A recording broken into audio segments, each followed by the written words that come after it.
Aarthi. So என்னோட cricket career வந்து பார்த்தீங்கன்னா காலேஜில் தான் ஸ்டார்ட் ஆச்சு. ஸோ காலேஜில் வந்து எப்படின்னா ஒரு 2 மந்த் வந்து நான் காலேஜில் ஜாயின் பண்ணதுக்கப்புறம் உமன்ஸ் டீம் ஒன்று இருந்துச்சு. ஸோ அந்த உமன்ஸ் டீமில் வந்து நான் ஜாயின் பண்ணதுக்கப்புறம் செலெக்ஷன் நடந்துச்சு ஆக்சுவலி. ஸோ செலெக்ஷன் அப்போ நான் போய் ஜாயின் பண்ணுறப்போ சண்முகம் சார்னு சொல்லிட்டு ஒருத்தர் இருந்தார். ஸோ அவர் தான் என்னோடய கெரியரை வந்து ஸ்டார்ட் பண்ண வச்சார்.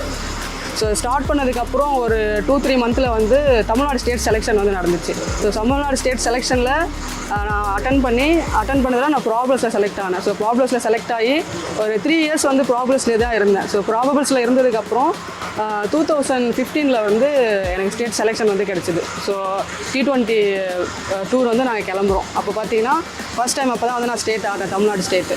ஸோ 2015 2022 வரைக்கும் நான் தமிழ்நாடு ஸ்டேட் வந்து 5 இயர்ஸ் ஆட்டேன். ஸோ 5 இயர்ஸ் ஆனதுக்கப்புறம் கொஞ்சம் இன்கமில் கொஞ்சம் ப்ராப்ளமாக இருந்தது. ஸோ அதனால் வந்து நான் இந்த அகாடமியில் ஜாயின் பண்ணேன். ஸோ ஃபியூச்சர் கிரிக்கெட் அகாடமி 2017 வந்து ஜாயின் பண்ணேன். இது பார்த்தீங்கன்னா 2012 வந்து இந்த அகாடமி வந்து ஸ்டார்ட் பண்ணாங்க. இப்போ பார்த்தீங்கன்னா 13 இயர்ஸாக இந்த அகாடமி வந்து போயிட்டுருக்கு. ஸோ இதில் பார்த்தீங்கன்னா 120 பிளேயர்ஸ் இருக்காங்க. ஸோ இது வந்து பார்த்தீங்கன்னா 4 பேட்ச் இருக்குது. So Saturday Sunday morning and evening, Monday to Friday morning and evening பார்த்தீங்கன்னா ஒரு 4 பேட்ச் இருக்காங்க. ஒரு பேட்ச்லேயும் பார்த்தீங்கன்னா 40 பிளேயர்ஸ் இருக்காங்க. ஓகேங்களா? ஸோ அப்படி தான் என்னோடய கெரியர் வந்து ஸ்டார்ட் ஆச்சு, கிரிக்கெட் அப்படின்னு சொல்லிட்டு. இப்போ பார்த்தீங்கன்னா கரண்ட்டாக நான் வந்து பாண்டிச்சேரி ஸ்டேட் ஆடிட்டுருக்கேன். ஸோ தமிழ்நாடு ஸ்டேட்டு நான் ஆடி முடிச்சதுக்கப்புறம் ஒரு 2 இயர்ஸ் எனக்கு பிரேக் கிடச்சிது. ஸோ பிரேக் கிடச்சதுக்கப்புறம் ஓகே நம்ம கெரியரே ஸ்டாப் ஆக போகுதுன்ற டைமில் வந்து ஒரு நல்ல வாய்ப்பு வந்து எனக்கு கிடச்சிது. அது பார்த்தீங்கன்னா இப்போ கரண்ட்டாக நான் வந்து பாண்டிச்சேரி ஸ்டேட் வந்து ஆடிட்டுருக்கேன். ஓகேங்களா? ஸோ நான் என்னோடய கெரியரில் வந்து கொஞ்சம் இன்கம் ப்ராப்ளமாக இருந்தப்போ இந்த அகாடமியில் ஜாயின் பண்ணதுக்கப்புறம் தான் எனக்கு லைஃப்பில் வந்து கொஞ்சம் ஒரு நல்ல ஸ்டேஜில் நான் இருக்கேன் அப்படின்னா அதுக்கு ரீசன் வந்து இந்த அகாடமி தான். ஸோ ராஜேஷ் சார் அவர் தான் வந்து ஃபஸ்ட்டு என்னை பார்த்தாரு. வந்துட்டு என்ன சொன்னார்னா, ஆக்சுவலி நான் ஜாயின் பண்ணது பார்த்தீங்கன்னா ஒரு பிளேயராக தான் ஜாயின் பண்ணேன் ப்ராக்டிஸ் பண்ணுறதுக்காக. அவர் என்ன சொன்னார்னா, நீங்கள் ஏன் வந்து கோச் பண்ணக்கூடாது, ஆக்சுவலி ஸ்டேட் ஆடி இருக்கீங்க, ஓகே நீங்கள் ஏன் வந்து கோச் பண்ணக்கூடாது, கோச் பண்ணிகிட்டே நீங்கள் வந்து விளையாடலாமே அப்படின்னு சொல்லிவிட்டு அவர் தான் இந்த ஐடியா கொடுத்தாரு. ஸோ இந்த ஐடியா கொடுத்து இப்போ வரைக்கும் பார்த்தீங்கன்னா அவர் தான் என்னை சப்போர்ட் பண்ணிகிட்ருக்காரு. ஒரு ஃபினான்ஷியலாகவும் சரி, ஒரு பிளேயராகவும் சரி, எங்கேயாவது வெளியில் போகணும், எங்கேயாவது ஸ்டேட் ஆடணும் அப்படின்னா இது வரைக்குமே ஸ்டாண்டர்டாக அவர் தானே சப்போர்ட் பண்ணிகிட்ருக்காரு. நான் பார்த்தீங்கன்னா Under 12 அண்டு Under 10 பாய்ஸ்க்கு வந்து நான் கோச்சிங் பண்ணிகிட்ருக்கேன். ப்ளஸ் என்கிட்ட 2 உமன்ஸ் டீம் இருக்குது. ஸோ அதில் பார்த்தீங்கன்னா 30 பிளேயர்ஸ் இருக்காங்க. ஒன்று வந்து ஃபியர்லெஸ் ஃபைட்டர்ஸ்னு சொல்லிட்டு அது வந்து சீனியர் டீமு, சவுண்ட் ஆஃப் இல்லை வந்து ஜூனியர் டீம். ஸோ 2 உமன்ஸ் டீமுக்கு நான் கோச் பண்ணிகிட்ருக்கேன். 2023 பார்த்தீங்கன்னா நான் ஸ்டார்ட் பண்ணேன் அந்த ஃபியர்லெஸ் ஃபைட்டர்ஸ் இந்த டீமை. ஸோ 23 பார்த்தீங்கன்னா இருக்கிற எல்லா டோர்னமெண்ட்லேயும் நான் தான் வந்து வின்னிங் கொடுத்தேன். ஓகேங்களா? ஒரு 12 டீம்ஸ் இருப்பாங்க. 12 டீம்ஸ்லேயும் பார்த்தீங்கன்னா ஒரு 10 டீம்ஸ் வந்து மென்ஸ் கோச்சு. ஆக்சுவலி நான் பார்த்தீங்கன்னா உமன்ஸ் கோச்சு, நாங்கள் ஒரு 3 பேர் உமன்ஸ் கோச்சு. அந்த உமன்ஸ் கோச்சில் நான் மட்டும்தான் பார்த்தீங்கன்னா வின்னிங் கொடுத்துட்டு இருந்தேன். ஸோ அதில் வந்து என்னோடய நேம் வந்து மேலே வந்துகிட்டே இருந்தது.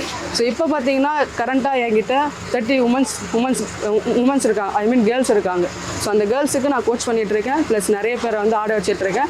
என்னால் முடிஞ்ச ஹெல்ப்பை வந்து நான் எல்லாருக்கும் பண்ணிகிட்ருக்கேன். ஸோ நான் இந்த கிரிக்கெட் கெரியரை வந்து ஸ்டார்ட் பண்ணதுக்கப்புறம் எனக்கு ஒரு பிரேக் கிடச்சிது. 2023 ஒரு பிரேக் கிடச்சிது. அந்த பிரேக் அப்போ பார்த்தீங்கன்னா DMK ஸ்போர்ட்ஸ் விங் அப்படின்னு சொல்லிட்டு பேப்பரில் வந்து அனௌன்ஸ் பண்ணாங்க. ஆக்சுவலி டிஸ்ட்ரிக்ஸில் வந்து அமைப்பாளர், துணை அமைப்பாளர் அப்படின்னு சொல்லிட்டு DMK ஸ்போர்ட்ஸ் விங் அப்படின்னு சொல்லிட்டு அனௌன்ஸ் பண்ணாங்க.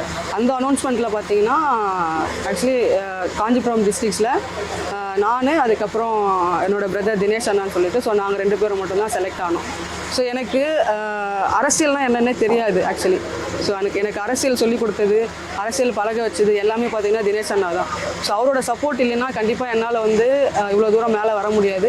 ஒரு மினிஸ்டரை பார்க்கணும், ஒரு சீஃப் மினிஸ்டரை பார்க்கணும் அப்படின்னா ஒரு அப்பாயின்மெண்ட் இல்லாமல் வந்து பார்க்க முடியாது, அவ்வளோ ஈஸியாக வந்து பார்க்க முடியாது. ஓகேங்களா? ஸோ தினேஷ் அண்ணாவோட சப்போர்ட் இல்லாமல் என்னால் எங்கேயுமே மூவ் பண்ண முடியல. ஒரு அரசியல்னால் என்னன்னு சொல்லி கொடுத்ததே அவர் தான். ஸோ அவருக்கு நான் ரொம்ப தேங்க்ஸ் பண்ணுவேன். மேம் ரொம்ப ஃப்ரெண்ட்லியாக இருப்பாங்க, மேட்ச்சில் எப்பயுமே கான்ஃபிடென்ட்டாக இருப்பாங்க. எப்பயுமே எங்களுக்கு தேவைப்படும் போதெல்லாம் அவங்க எங்களுக்கு கான்ஃபிடென்ஸ் தருவாங்க. அப்புறம் ஒரு மிஸ்டேக்கும் எங்களுக்கு பார்த்து சொல்லி தருவாங்க. மேம் எனக்கு பெஸ்ட்டு கோச்சாக தோன்றுறாங்க. மேம் வந்து ஆக்சுவலி எல்லாருக்கிட்டையும் ஃப்ரெண்ட்லியாக இருப்பாங்க, ஜாலியாகவும் இருப்பாங்க. நான் வந்து ஸ்டார்டிங்கில் வரும்போது மேம் வந்து எனக்கு பால் வந்து போட்டால் பேட்டில் அடிக்கிறதுக்கு தான், அது நம்ம வந்து மிஸ் பண்ணக்கூடாதுன்னு எனக்கு அந்த தாட் சொல்லி கொடுத்ததே மேம் தான்.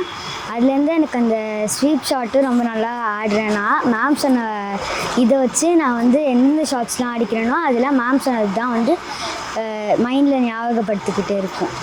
மேம் பற்றி சொல்லணும்னா மேம் ரொம்ப ஃப்ரெண்ட்லியாக இருப்பாங்க. கரெக்டான கரெக்ஷன்ஸ் வந்து சொல்லுவாங்க. இப்போ நம்ம ரொம்ப வெளில போட்டோம்னா எப்படி போடணும்னு சொல்லி தருவாங்க. ஒரு சில ஸ்விங்ஸ் எல்லாம் சொல்லுவாங்க. இப்போ நம்ம வந்து மேட்ச்சில் நம்ம விளாட்லோம்னா கரெக்டான ஃபீலிங்ஸை வச்சு எப்படி கரெக்டாக போட்டு பவுலிங் போடணும்னு சொல்லுவாங்க. அதுக்கேற்ற மாதிரி பாலம் வந்து கேட்சுக்கு போகும். மற்றபடி மேம் எல்லாமே கொஞ்சம் ஃப்ரெண்ட்லியாக தான் இருப்பாங்க. ஸ்டார்டிங்கில் நான் இங்கே வந்து அட்மிஷன் போடும்போது கோச் தான் எனக்கு ஹை கேட்ச் பிடிக்கிறது, பவுலிங் போடுறது, பேட்டிங் ஆடுறது எல்லாம் சொல்லி தந்தாங்க. அதுலேருந்து இன்னும் ஹை கேட்ச் கூட நான் நல்லா பிடிக்கிறேன். அப்போலேருந்து இன்னைக்கு வரைக்கும் வந்து என்னோட பெஸ்ட் கோச் அவங்க தான். இன்னொன்னா அவங்க எல்லாம் எனக்கு நல்லா புரிகிற மாதிரி லேர்ன் பண்ணுற மாதிரி எனக்கு சொல்லி தருவாங்க.